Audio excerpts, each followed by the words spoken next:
Hi friends! Welcome back to my channel పద్దు దివ్యకథనం. మహాభారతం సిరీస్‌లో భాగంగా ఎపిసోడ్ 1లో మనం గంగాదేవి శంతనుల గురించి తెలుసుకున్నాం కదా! ఇప్పుడు అష్టవశువుల శాపం గురించి ఈ ఎపిసోడ్‌లో తెలుసుకుందాం. ఇక లేట్ చేయకుండా ఎపిసోడ్ 2లోకి వెళ్దామా? బ్రహ్మలోకం నుంచి భూలోకానికి వస్తున్న గంగాదేవికి అష్టవశువులు ఎదురుపడ్డారు. వారు తమ శాపం గురించి గంగాదేవికి ఇలా వివరించారు. మాత, వరుణుడి కుమారుడైన వశిష్ఠ మహాముని మేరు పర్వతం గుహలో తపస్సు చేస్తున్నారు. వశిష్ఠుడి దగ్గర నందిని అనే కామధేను ఉంది. అది వశిష్ఠుడికి ఏం కావాలన్నా వేగంగా ఏర్పాటు చేసేది. అయితే ఒకసారి అష్టవశువులు వశిష్ఠుడి ఆశ్రమాన్ని సందర్శించడానికి వచ్చారు. వారు కామధేనుని చూసి చాలా ఆశ్చర్యపోయారు. ఆ అష్టవశువులలో 8వ వశువైన ప్రభాసుడి భార్య తన భర్తతో ఇలా అంది. ఈ కామధేనువు పాలు తాగితే ముసలితనం రాదంటారు. మరి దీని యొక్క యజమాని ఎంత గొప్పవాడై ఉండాలి.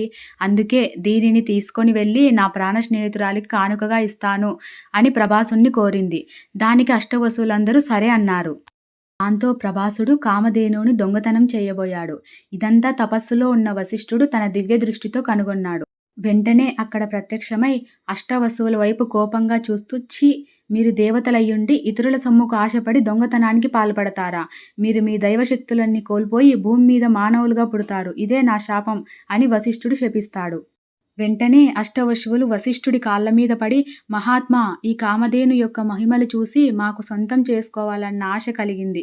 మాలో స్వార్థం కలిగి ఈ దురాలోచన ఏర్పడి మేము దాన్ని దొంగతనం చేయడానికి ప్రయత్నించాం. మా తప్పును క్షమించి మా శాపాన్ని వెనక్కు తీసుకోండి అని వేడుకున్నారు.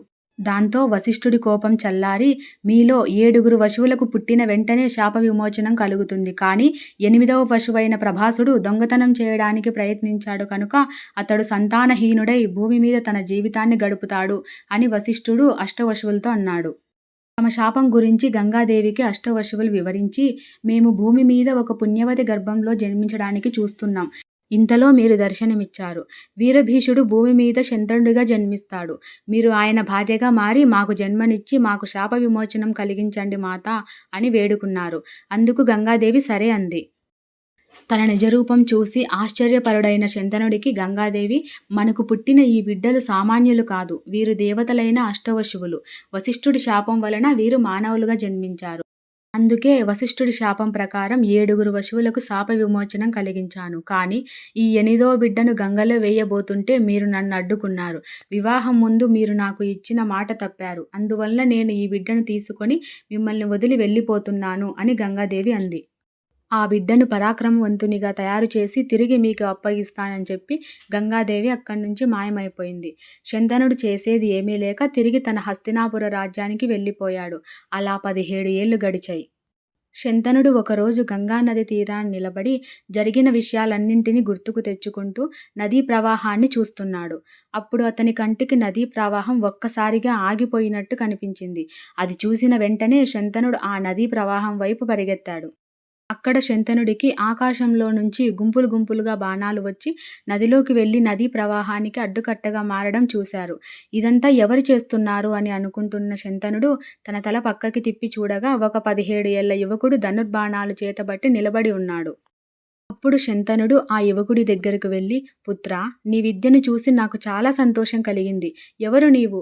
నీ తల్లిదండ్రులు ఎవరు? ఎక్కడి నుంచి వచ్చావు అని శంతనుడు ప్రశ్నించగా, అప్పుడు ఆ యువకుడి వెనుక నుండి గంగాదేవి ముందుకు వచ్చి, ఇతడు ఎంతో పరాక్రమవంతుడైన పరశురాముడి శిష్యుడు, సకల శాస్త్రాలను అధ్యయనం చేసినవాడు, గొప్ప వేద పండితుడైన మీ పుత్రుడు దేవవ్రతుడు అని గంగాదేవి చెప్పింది. దాంతో శంతనుడి ఆనందానికి అవధుల్లేవు.